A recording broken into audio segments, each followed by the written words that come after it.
long because you are entitled to that, so to speak. It's a very big day. And we're not going to sit here and say, you know what, let's give it the usual 10 minutes. There's more time. We'll be a little more free form. So, Jeff, let me just tell you that I am an adamant believer that you must find the epicenter of selling at all times before you ever try to call bottom. The epicenter is Japan. It has to do with a trade that allows you basically to borrow money and buy things, okay, buy American stocks, whatever. If the dollar goes up or any change in the currency can unwind the trade, force you to unwind the trade because basically you don't have as much money. So we're seeing that. I'm saying that because I kind of stayed up all night to see what was going on with the futures. And it was amazing. We were totally in sync with Japan, not anywhere else. Now, we should not, that's the tail that's wagging the dog. We're the dog. So if it's Japan, you, one, should be looking to buy. But two, understand that it may not be done because we don't have a grasp on what's going on in Japan. It's very opaque. Right. I think that's the key. We don't know when it will be done.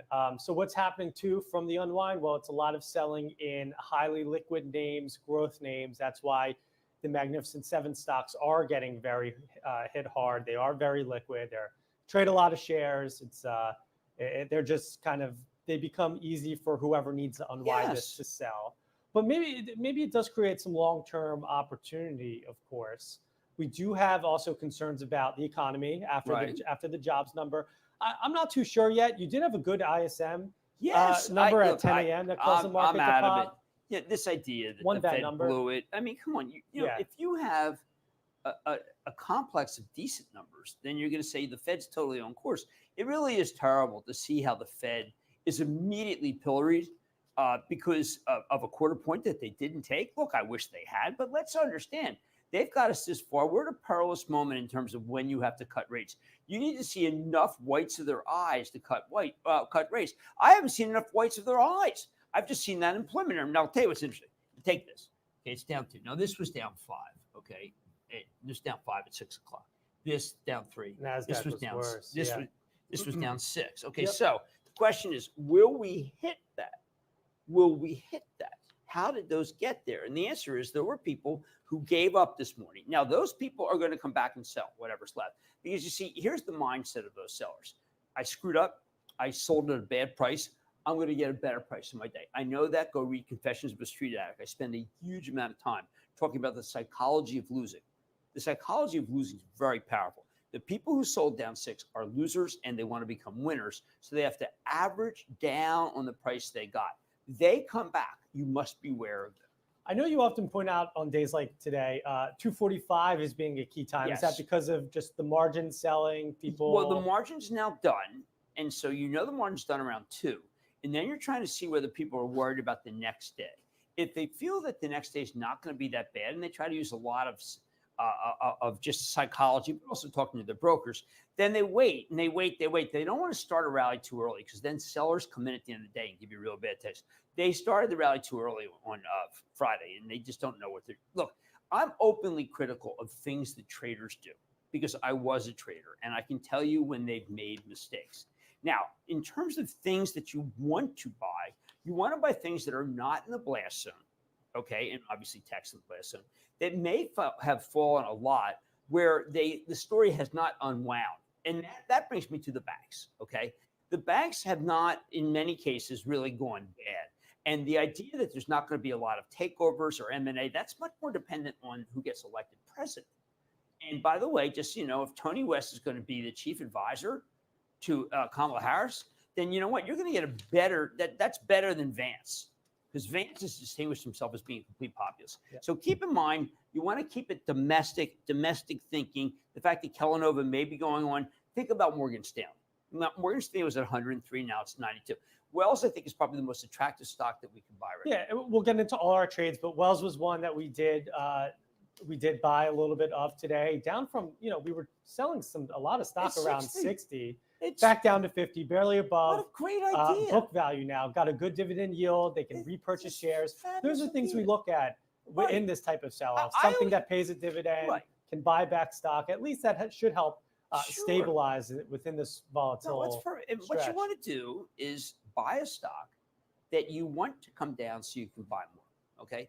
And that is very much what's going on with Wells. You want to be able to buy more. Yeah. I really want to be able to buy more Wells. I want to be really big in Wells. I want to buy all the stock back that we sold. and then some, because I think Wells is the best situation in terms of value. Now, at the same time, I know yesterday in your Sunday story, you said maybe too early to play for an oversold bouncy oscillator, not even there yet. And you also bring up this idea, and this comes in reference to Berkshire Hathaway selling a lot of Apple stock, to do your own thinking in terms of the AI cycle.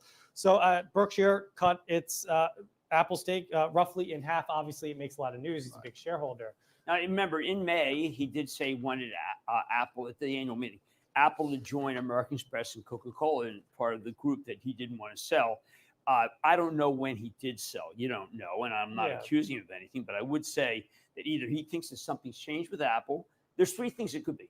Something changed with Apple, something changed with his view of the market, or that Apple is not necessarily his position. He does have people who work closely with him, but those people still would have had to go to him and say, listen, I think we got to sell Apple. He still has a lot of position in Apple. I don't like anything that says I got to follow what Buffett does, or follow what Louis Bacon does, or follow what Sam Druckenmiller does. You do your own thinking. I mean, none of those guys bought Nvidia, for heaven's sake. And I just think that if you do your own thinking, you're going to make a lot more money, because then you're not going to be doing silly things. Let's talk about Nvidia too, because there is this story out of the information that said the Blackwell chips will be delayed 3 months or more. But you send your morning note this morning. Perhaps nothing has changed. Well, I mean, look, I know that I asked on July 9 where they were, and the answer I got, and I can show you the text. The answer I got was, look, it's being sampled, and it will ship in volume in the second half. Now, what people are saying from the inclination that you get to sell Nvidia from the information article is that it's slipped all the way to the first quarter of 2026. I mean, 2025. Yeah. I don't have that. Okay. I don't have the first quarter of 25. I do have this. The H200 is going to work while you're waiting for the Blackwell. So you may not even see the weakness in the quarter. It may actually be like Apple, where you see that you're going to get later in the quarter, you're going to get AI. By the way, Apple, it just so happens that if Buffett weren't selling, that stock would probably be up today, because the more we find out about Apple, the more we realize it was a great quarter. Yeah. And back to Nvidia, we know the current chips are still very much supply constrained, right? Every single call we've heard demand exceeding supply. Probably not subject to change. We did get all the earnings from the mega caps last week. They all say they plan to spend more on CapEx in the second half of the year versus the first half, next year versus next year versus this year. So the spending is still robust in AI spending. Look, I mean, it's up 100% for the year. Again, that's the issue, psychology right? of the sellers is up so much. You're fighting someone who wants to nail a profit down. So understand that. Remember, the sellers don't know more than you, okay? They don't. They know the psychology of the moment. They may be thinking that the Fed blew it, but is that knowing more than you? Are you at a disadvantage to them? The answer is no. You could go back and say this: I see that inflation data is lower, like oil, that's lower, that maybe housing rates have dropped. Maybe this is a good moment domestically. Mm-hmm. Remember, we're not Japan. A lot of times it's 97 and 98. People thought we were Russia, and people thought we were South Korea.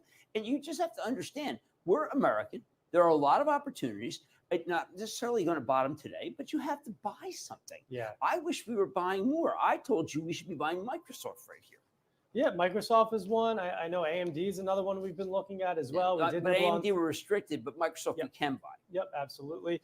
Well, there were some stocks we did buy today: DuPont, Dover, Nextracker, well, let's go and over Wells. Let's go over those. I mean, DuPont's breaking itself up. Great I'm not quarter worried last about week. PFAS. I mean, it's like it had an amazing quarter. Yeah, beat and raise. It's had the best quarter of maybe all of our companies.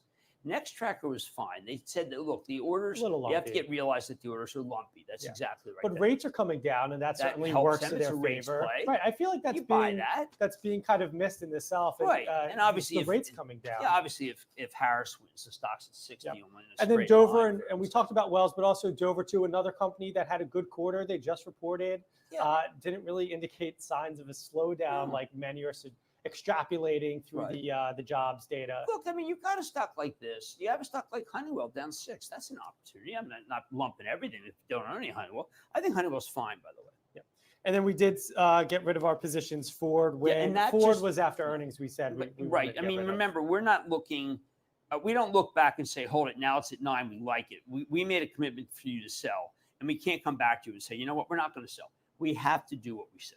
That's just being consistent. Yeah, and when obviously there's just concerns around consumer spending still, a real negative reaction to MGM last week. Yeah, so we're getting one of the things that remember we're always teaching, or we hope we're always teaching, and we sell losers to buy winners. Exactly. We do not sell winners to buy losers. Yeah. Better balance sheets, more benefiting from secular trends, really strong management teams. I mean, the DuPont I buy team Microsoft, I buy Amazon right here. I mean, look, I spent a lot of time talking to Amazon last week. I mean, a lot, certainly more than any of the analysts. And I can tell you, and I know the company very well, they were quite surprised.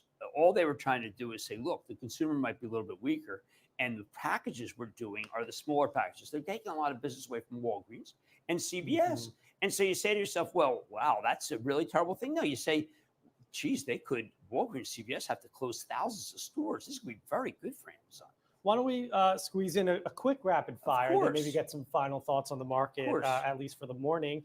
Tyson earnings, good quarter. Okay, here. I have to tell you, I think Tyson's for sale. I think that they don't know what to do with John. I know John, it's a terrible thing. Those of us who had brushes with us know that it's a tough thing. He's CFO. Kellanova higher after on a report from it's going to Reuters, go much higher. Mars exploring a deal. It's going to go much higher. I think there really is genuinely a bid.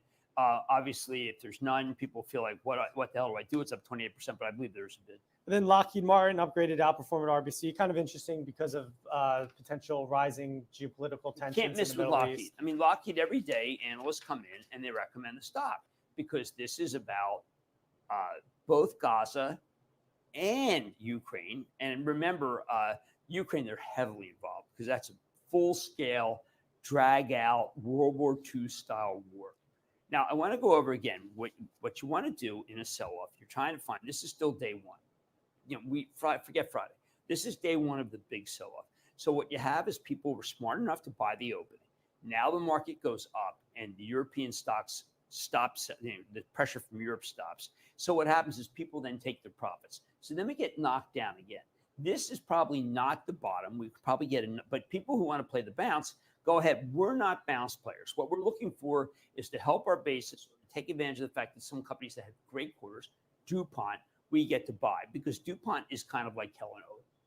Yeah, you can win multiple ways, right? Not just from earnings growth, but also the breakup, the sum of the parts valuation. If you look at its peers, they trade at a premium versus what DuPont's business lines sell out. It's a gift.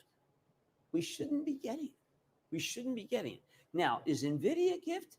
Nvidia, like I said, they could write some article tomorrow saying Blackwell went to the moon, and I'm sorry.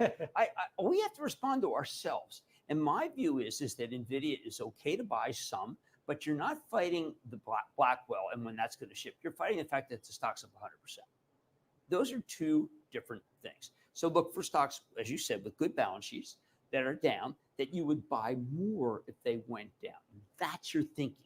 I need you to have that in your head. If I bought some AstraZeneca down $3, I have to be willing to buy it down another $3. If you're capable of buying Morgan Stanley at 92, you should be able to be willing to buy it at 89. If you're not, and you'd flip it at 89, stay away. This is Jim Cramer with Jeff Marks for an extra special morning meeting.